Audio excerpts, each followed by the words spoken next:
KPY Dheena தான் அப்பாக போகிற மகிழ்ச்சியான நியூஸை ஷேர் பண்ணியிருக்காரு. இதை பார்த்த ஃபேன்ஸ் எல்லாரும் அவருக்கு வாழ்த்துக்கள் சொல்லிட்டு வராங்க. விஜய் டிவியில் ஒளிபரப்பாகிட்டு சில நிகழ்ச்சியில் குறிப்பிட்ட நபர்கள் மட்டுமே பிரபலமாகிடுவாங்க. அந்த வகையில் ஒரு நபர் தான் தீனா. விஜய் டிவியில் எந்த நிகழ்ச்சியாக இருந்தாலும் சரி, அங்கே வர பிரபலங்களை ஃபோன் பண்ணி கலாச்சி அவங்கள பேச விடாமல் பல நேரங்களில் சிரிக்க மட்டுமே வச்சுட்டு இருந்தவர் தான் தீனா. இவருடைய அல்டிமேட் காமெடியை பார்த்து ஃபேன்ஸ் கொடுத்த ஆதரவால் இப்போது சின்ன திரையிலிருந்து வெள்ளித்திரையில் ஜொலிச்சிட்டு இருக்காரு. இவர் கைதி, மாஸ்டர் உள்ளிட்ட பல திரைப்படங்கள் நடிச்சிருக்காரு. இதை தொடர்ந்து ரீசெண்டாக ஹவுஸ்மேட்ஸ் படத்தில் கூட நடிச்சிருக்காரு. நிறைய ஸ்டேஜ் ஷோஸ் பண்ணிட்டு வரதுனாலே ரொம்ப பிஸியாக இருக்காரு.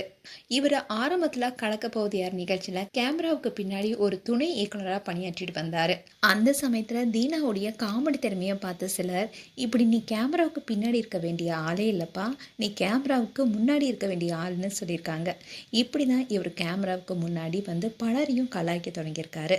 இதை தொடர்ந்து தான் விஜய் டிவியில் தீனா இல்லாத நிகழ்ச்சியே இல்லைன்னு சொல்கிற அளவுக்கு எல்லா நிகழ்ச்சியுமே தன்னுடைய பிராங்கால அசத்தினார். பிக் பாஸ் நிகழ்ச்சியில் போட்டியாளராக செல்லாமல் போட்டியாளர்களையும் அங்கே மிரட்டிட்டு இருக்கவங்களையும் திடீர்னு போய் பார்த்து மிரட்டிட்டு வந்துடுவார். அந்த அளவுக்கு பலரையும் பாடாய்படுத்தி எடுத்தவர் தான் தீனா.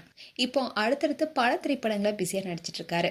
கடந்த சில வருடங்களுக்கு முன்பு தான் பிரம்மாண்டமாக வீடு கட்டி கிரகப்பிரவேசம் பண்ணார்.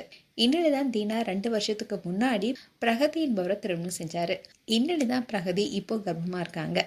அந்த மகிழ்ச்சியான செய்தியை நேற்று தீனா அவருடைய இன்ஸ்டாகிராம் பேஜில் ஷேர் பண்ணியிருக்காரு. அதில் தீனா என்ன சொல்லியிருக்காருன்னா, என் உயிர் பெற்று உன் உயிர் கொண்டு நம் உயிரை பெறுவோம், என் உயிரேன்னு கவிதைகளை ஷேர் பண்ணியிருக்காரு. அண்ட் இதை பார்த்த ஃபேன்ஸ் எல்லாரும் தீனா அண்ட் பிரகதிக்கு வாழ்த்துக்கள் சொல்லிட்டு வராங்க. மேலும் உங்களுடைய வாழ்த்துக்களை கமெண்ட் செக்ஷனில் சொல்லுங்கள். இது போன்ற வீடியோஸை பார்க்க நியூஸ் தமிழ் சேனலை சப்ஸ்கிரைப் பண்ணுங்கள். மறக்காமல் நோட்டிஃபிகேஷன் பட்டனை கிளிக் பண்ணுங்கள்.